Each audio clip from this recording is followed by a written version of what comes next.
Благодарам, колега Джафери, почитувани пратеници, почитувана заменик министер. Разговараме за буџетот на Република Македонија и јас би се осврнала на неколку поенти од експозето на министерот за финансии.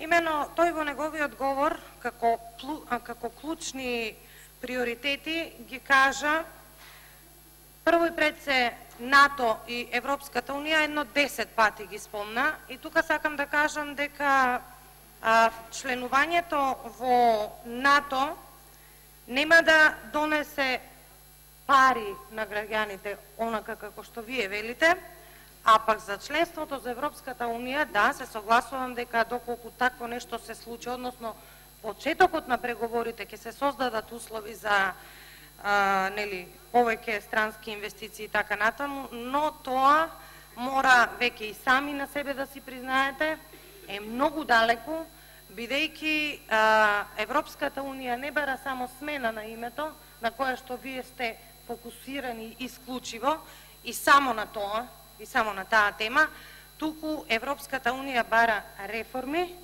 и реформи.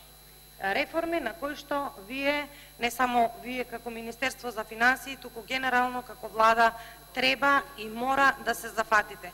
Но колку имате капацитет во тоа, се покажува и овој мегаломански буџет, кој што е највисок во историјата на Република Македонија досега, и доколку ние бевме на власт, а вие опозиција, јас ќе ги употребам зборовите кои што вие ги употребувавте додека бевте на власт.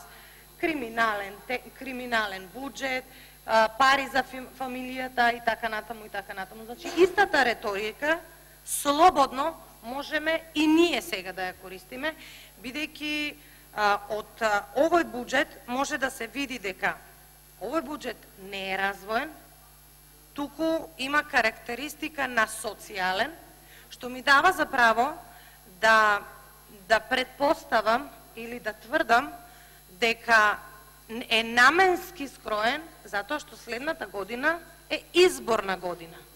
И ќе видиме каде тие средства финансиски, социјални ќе бидат пренасочени. Исто така, како една од поентите кои што ги кажа министерот во експозето беа капиталните инвестиции. Јас не знам навистина зошто ги споменува, бидејќи истите ги нема. Ако говориме за странските директни инвестиции, кои што дојдоа во времето на ВМРО-ДПМНЕ и кои што го подигаат извозот и бруто домашниот производ, тогаш се согласувам дека е така. Но други не слушнавме. Други да дојдат, странски директни инвестиции. Стабилизирање на јавниот долг, спомна министерот, јас тука ќе демантирам, имено јавниот долг како процент од бруто домашниот производ, 2015 бил 46,6, 2016 48,8, 2017 47,8, прв квартал 2018 47,6, втор 48,1 и третиот 48,2, а вашите проекции се дека ќе стигнат, коригирајте ме доколку погрешно кажувам, дека ќе стигнат до 53. Тоа е највисоко енормно задолжување во историјата на Република Македонија. И јас не знам како велите дека ќе се стабилизира долгот. Секојдневно се задолжувате, а при тоа не кажувате каде одат тие пари. Ставивте еден саат на Триумфалната порта, часовник кој што постојано кога имавте протести и кога зборевте против ВМРО-ДПМН, но еве гледаме дека часовникот не работи и немаат граѓаните увид на вашите задолжувања. Затоа сме ние тука за да кажеме дека задолжувањето во 2019 година во странство е 30 милиарди денари, а на домашниот пазар е 19 милиарди денари. Праведно оданочување, спомна министерот. Јас сум сведок, иако не сум економист, јас сум сведок дека деновиве има големи критики за данокот, за прогресивниот данок, и од страна на коморите, и од страна на бизнисмените, но не само во тој сектор. Јас не знам дали вие во Министерството за финансии имате размислувано дека ваквото оданочување по джеп ке ги удри и младите луѓе кои што сакаме да ги задржиме овде, и па дури и студентите, бидејќи тие студентите кои што живеат во Скопје, кои што доаѓаат од страна, а студираат овде, изнајмуваат станови. И нормално е газдите кои што им ги изнајмуваат становите, ќе плаќаат повеќе нели данок, и со оглед на тоа тие ќе мора да им ја качат и киријата на студентите. Така и на студентскиот стандард ударат. Значи, која е логиката? Носиме закон за подобрување на ученички стандард, а од друга страна носиме нови закони со кои што ги подигнуваме даноците, кои што ги засегнуваат оние на кои што сакаме да им помогнеме. Намалување на вработеноста, спомнавте и кажа министерот бројка од 16.000 нови работни места. Јас, еве тука јавно ќе прашам каде се тие фирми, кои се тие нови фирми, во владата ли ги рачунате тие што ги вработувате, во локалната самоуправа ли ги сметате тие што ги вработувате, и дали тука, кога велите дека има зголемена стапка на вработување, дали ја рачунате стапката на избркани од работа, кои што секојдневно, од како сте дојдени на власт, ја има. Само од мојот град, само што дојдовте на власт, 50 луѓе останаа без работа. 50 луѓе. Да не рачунаме, вака можете слободно да прашате во сите градови, колку луѓе останаа без работа. Значи, џабе вработувате, од една страна вработувате и не знам каде, не сте се изјасниле, а од друга страна секојдневно бркате луѓе од работа. Така ли економијата ќе расте, така ли невработеноста ќе паѓа? Зборуваше за повисок економски раст, за поголема, меѓутоа јас комуницирајќи со граѓаните, ќе ви кажам дека поголема сиромаштија од сега немало. Зборуваше за домакинско работење. За кое домакинско работење говоревте? За тендерите во 4 очи? Па не може човек да ги наброи на дневна основа скандалите и тендерите кои што се случуваат, не па да ги восприеми граѓанинот и да реагира, затоа што на дневна основа се случуваат такви криминални тендери. И тоа, да ви кажам, го правите со една таква ноншалантност, како да еве, вие сте ова е се ваше, располагате со се, и тоа, на вистина, немојте да мислите дека останува неприметено од страна на граѓаните. Не. Јас тука би прашала дали како приватен сектор не го сметате и земјоделието, а очигледно во говорот на министерот, освен за субвенциите, дека ќе имаме, не знам, во земјоделието, не знам, откупи, флоскули, интервентните фондови со кои што, морам да кажам, безочно ги лажевте земјоделците, ги нема. Откупот не го ни спомнувате, едноставно го криете како змија носе. Пустошот што невремето, например, го остави во мојот крај, во овчеполието, не ве ни интересира. Сега, кога ќе почнам да ги кажувам амандманите, ќе видите дека и тоа го имате одбиено. Пратеничко прашање исто така имам поставено. Кога од невремето ќе им се надомести штетата на земјоделците? Јас доаѓам од земјоделски крај. Тие луѓе живеат од тоа. Министерот ми одговори дека се било под контрола, дека биле исплатени оштета, но јас ќе ви кажам дека тоа не е точно, одговорно ви тврдам. И ако за вас исплата на штета е 500-600 денари, тогаш навистина немам коментар. И ако во функција на земјоделието е казнувањето на земјоделците, кој што континуирано се случува за секој протест, еве денеска, сега ми јавија пред малку, денеска, повторно во Свети Николе и Лозово, во крајот од кој што јас доаѓам, Повторно имало протест на земјоделците заради неисплатени субвенции, нормално барања нивни кои што ги имаат, меѓу кои што и ово за откупот и за надомест на штетите, кој му дал право на локалниот раководител на службата во земјоделие да оди и да ги фотографира земјоделците кои што штрајкуваат, и нормално се знае.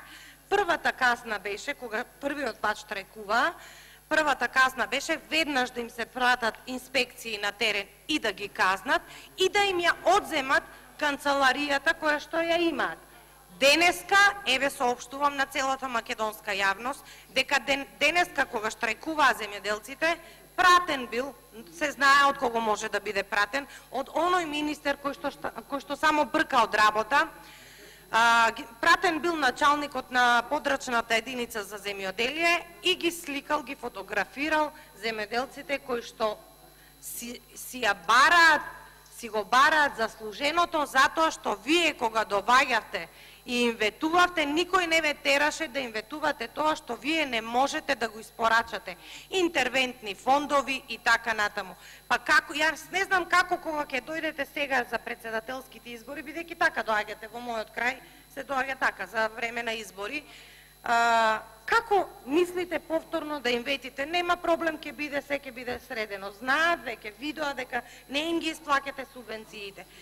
И за мене нешто што ми е навистина многу жал, морам да констатирам дека гледајки во Министерството за финансии, барајки нормално што оваа влада ќе испорача за 2019 за мојот град, јас мојот град го видов само еднаш, како и многу мои колеги, и тоа е во делот на блок дотациите. Ништо повеќе. Толку, значи, во матрицата на Социјалдемократскиот сојуз и оваа влада, Свети Николе, Лозово, а слободно можам да кажам и цела Источна Македонија, не постои. Нема пари и нема финансии за мојот град. Од тие причини, почитувани мои свети николчани, јас поднесов ни помалку ни повеќе 19 амандмани, дел се повторени од ребалансот, а дел се од програмата за живот, кој што оваа влада кога доаѓаше и на парламентарните избори, но и на локалните избори ги ветуваше. За да знаете што се амандмани сум поднела, јас истите сега ќе ги прочитам и морам да констатирам дека немаше слух да се прифати ниту еден амандман. Значи, реконструкција на патот Куманово-Свети Николе. Овој амандман, додека ние бевме на власт, го поднесе еден мој колега, пратеник од Куманово, кој што повеќе не е пратеник, повторно се одби амандманот. Предложив да се обезбедат средства во висина од 20 милиони евра за санација на оштетеното речно корито на река Поток. Некој од колегите пред малку рече како тоа сме можеле ние да поднесуваме вакви амандмани, ова било во надлежност на локалната самоуправа. Меѓутоа, јас ќе ви кажам дека овие средства општини како Свети Николе не можат да ги обезбедат, ги немаат. Кога беа поплавите во Свети Николе, интервентно се направи еден сосема мал дел, но целото речно корито, кое што е низ цел град, практично низ центарот, не може и нема средства да... Затоа треба финансиска помош од државата. И овој амандман се одби.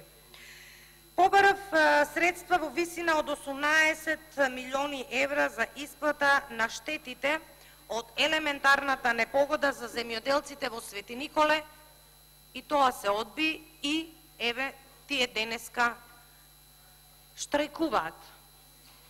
Како вие тоа мислите да го нивелирате, да го балансирате тој баланс, бидејќи пак ќе повторам, Свети Николе и Лозово се рурални општини во кој што има најголем број на земјоделци, но вие го одбивте тој амандман. Исто така, побарат 12 милиони денари за изградба на нова детска градинка до 50 легла во селото Ерџелија. Амандманот се одби, а јас побарав и на комисијата и на пленарната седница да ни достават листа, мислата Илија Димовски побара, но повторно во името на вашата транспарентност ние не добивме програма во кои градови ќе има реализација на и изградба на градинки. Па за да можевме, ако во Свети Николе, односно во Ерџелија, ја направевте градинката, јас тој амандман ќе го повлечев. Но на вас ви беше тешко да ни доставите листа на градинки кои што ќе бидат реализирани на ниво на Република Македонија. Средства во висина од 300 милиони денари за изградба на проектна документација за секундарна гасоводна мрежа. Гасоводот поминува низ покрај Свети Николе и тоа нема. Иако полни ви беа устите дека гасоводна мрежа ќе се прави, дека вие како капитална инвестиција гасот и така натаму. Но ништо од тоа, почитувани Свети Николчани. Побарат 12 милиони денари за изградба на трим патека до археолошкиот локалитет Била Зора во Свети Николе. Се работи за еден локалитет од огромно национално културно-историско значење, за жал кој што е во фаза на распаѓање. 18 милиони денари за изградба на центар за деца со посебни потреби во општина Свети Николе. Постои нешто кое што се наоѓа во клонот на детската градинка, но тоа не е доволно и треба да имаме еден посебен објект со сите оние европски стандарди во кои што овие деца треба да престојуваат. 31 милион денари за изградба на дом за стари лица во општина Свети Николе. Немаме такво нешто, ова е ветено, но за жал неостварено. Значи, ова се се ветувања кои што сте ги давале, вака сте ги расфрлале за време на изборите, но ништо од тоа.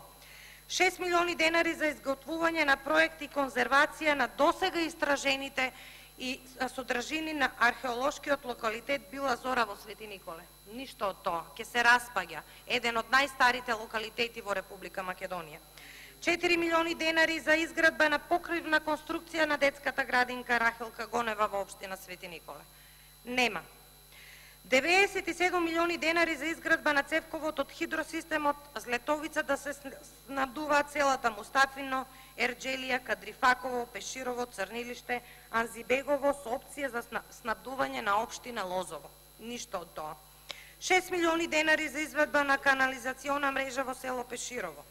Со овој проект ќе се изгради канализациона мрежа во Пеширово. Ништо од тоа. 166 милиони денари за изградба и реновирање на водостопанската инфраструктура на хидросистемот Брегалница во атарот на населеното место Немањици, а ќе се покријат 900 хектари затворен систем за наводнување. Јас не знам ова дали воопшто на вас и ви е јасно и што станува збор тука.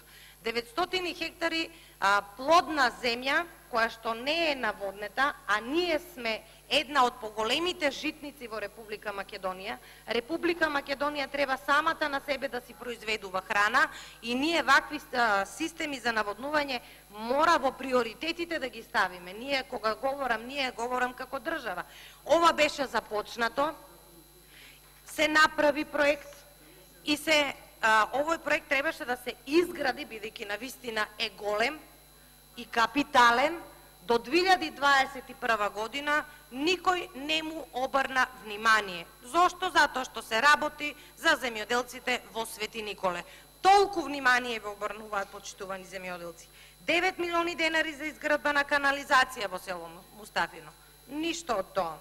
20 милиони денари за реката Поток. Ништо од тоа. 1 милион денари за формирање на нижо музичко училиште, кое што исто така беше едно од ветувањата на локалните избори при основното училиште Кирил и Методи во општина Свети Николе. И тука нема помош, ако не за не, барем за локалната власт. Ништо од тоа. 2 милиони 800 денари за замена на азбестна покривна конструкција за гимназијата Кочо Рацин во Свети Николе. Ништо од тоа. 6 милиони денари за изградба на училишна спортска сала во основното општинско училиште Даме Груев, општина Свети Николе. Ова беше започнат проект, има локација, кажав и на комисијата дека треба да проверите по архивите, да ги прашате вработените докаде е пренамената од градежно во земјоделско училиште и да почнете со изградба, но повторно ништо од тоа, и 10 милиони денари за целосна реконструкција на ученичкиот дом Кочо Рацин од Свети Николе. За ова морам да кажам дека имало одобрени средства додека била министерката Рената Десковска, дошле на увид екипи од Министерството за образование и наука, но повлечени биле средствата, не добив одговор, а прашав, поставив прашање зошто тоа се случило, не добив одговор. Така да џабе е толку висока сумата на буџетот на Република Македонија, Свети Николе и општина Лозово ги нема на мапата. Благодарам.